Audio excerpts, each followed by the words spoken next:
ఈరోజు ఢిల్లీ నుండి ఎలక్షన్ సమన్వయం చేయడానికి అరుణ్ సింగ్ గారు అదేవిధంగా సిద్ధార్థ్ నాథ్ సింగ్ గారు వీరిరువురు కూడా ఇక్కడికి రావడం జరిగింది. కేంద్ర నాయకత్వం వారిరువురిని ఎలక్షన్కి సంబంధించిన సమన్వయకర్తలుగా ఇక్కడ పంపించారు.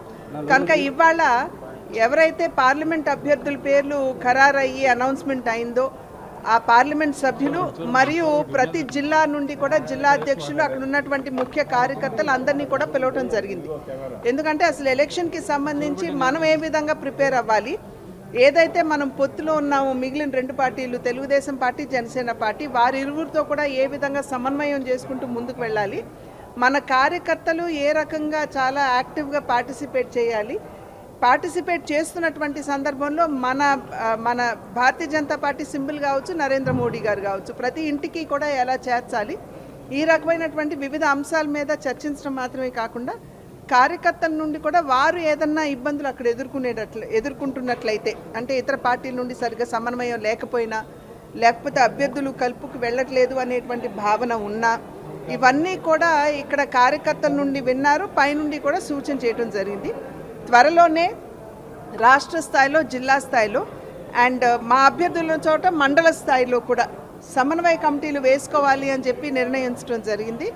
ఈ సమన్వయ కమిటీ కేవలం మన పార్టీ వాళ్ళనే కాకుండా ఇతర పార్టీలు కూడా ఒకవేళ మా అభ్యర్థులు అక్కడ ఉన్నట్లయితే కూడా వాళ్ళని కూడా కలుపు వెళ్ళవలసినటువంటి బాధ్యత మా మీద ఉంటుంది. కాబట్టి వారిని కూడా కలుపుకుంటూ ముందుకు వెళ్ళే విధంగా ఈ యొక్క సమన్వయ కమిటీలు వేసుకోవడం, ఎక్కడైతే మా అభ్యర్థులు లేరో మా జిల్లా అధ్యక్షులు ప్రభారీలు ఎవరైతే ఉంటారో వారు ఇతర పార్టీతో సమన్వయం చేసుకుని మా కార్యకర్తలు కలుపుగోలుగా వాళ్ళతో కలిసి ముందుకు వెళ్ళటం. ఏదేమైనప్పటికీ ఖచ్చితంగా విజయమే ప్రధాన లక్ష్యంగా పెట్టుకుని ఈ మూడు పార్టీలు కూడా సమన్వయంతో ఇప్పటికే కింద సమన్వయం జరుగుతుంది. అయినప్పటికీ పకడ్బందీగా ఎలా సమన్వయం చేసుకోవాలనేటువంటి అంశాల మీద చర్చ జరిగింది. అండ్ ఖచ్చితంగా రాబోయే ఎన్నికల్లో విజయమే లక్ష్యంగా ఈ మూడు పార్టీలు కూడా సమన్వయంతో ముందుకు వెళ్తాయని చెప్పి తెలియజేశారు.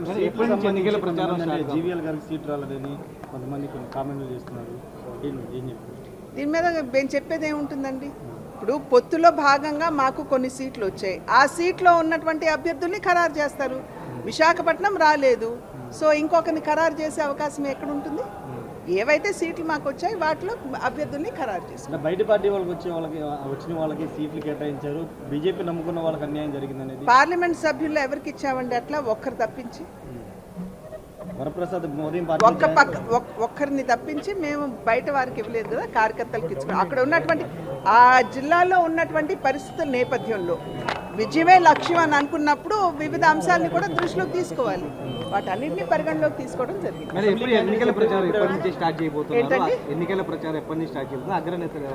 ఆల్రెడీ కింద కార్యకర్తలు ఏదైతే ఇతర పార్టీల్లో క్యాండిడేట్స్గా ప్రకటించబడ్డారు వారు ఆల్రెడీ ఫీల్డ్కి వెళ్ళినటువంటి నేపథ్యంలో ఆ కాన్స్టిట్యువెన్సీస్లో మా కార్యకర్తలు కూడా వారితో పాటుగా ముందుకు వెళ్తున్నారు. సో ఒక రకంగా చెప్పాలంటే ఆల్రెడీ స్టార్ట్ అయిపోయింది. ఏవైతే భారతీయ జనతా పార్టీలో ఇప్పుడు అభ్యర్థుల పేరు ఖరారైందో అది మనకి ఐ థింక్ నామినేషన్ పత్రాలు వచ్చేటప్పుడు 18 నుండి 25 వరకు ఉంటాయి. సాధారణంగా వారు నామినేషన్ వేసిన తర్వాతే కింద క్యాంపెయినింగ్కి వెళ్తారు కాబట్టి వారు త్వరలో నిర్ణయిస్తారు. ఈలోపు కేవలం నామినేషన్ వేసే వరకు ఆగకుండా నేను ఇందాక చెప్పినట్లుగా సమన్వయ కమిటీలు వేసుకుంటూ కింద పని ఆల్రెడీ అంటే సంస్థాగతంగా ఏ రకంగా ముందుకు వెళ్ళాలనేటువంటి అంశాల మీద అభ్యర్థులు దృష్టికి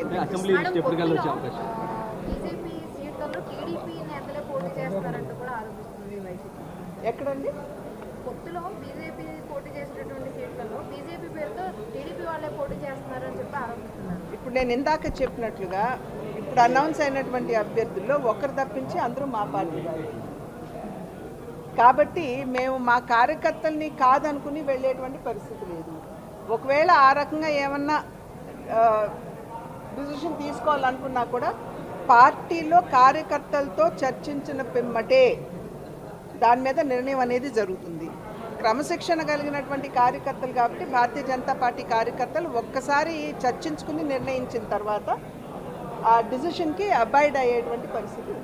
మీ పైన తీవ్రమైనటువంటి ఆరోపణలు చేస్తున్నారు, టీడీపీకి చంద్రబాబు నాయుడుకి అనుకూలంగా పనిచేస్తున్నారు. నేను పసలేని ఆరోపణలకి జవాబు ఇవ్వాల్సినటువంటి బాధ్యత నాకు లేదు. మేడం అంటే రాజమండ్రి బీసీ మేడం వైసీపీ బీసీకి ఎక్కడ కేటాయించిందని? మా నాయకత్వం అన్ని విషయాలు ఆలోచించి నిర్ణయం చేశారు. Thank you madam.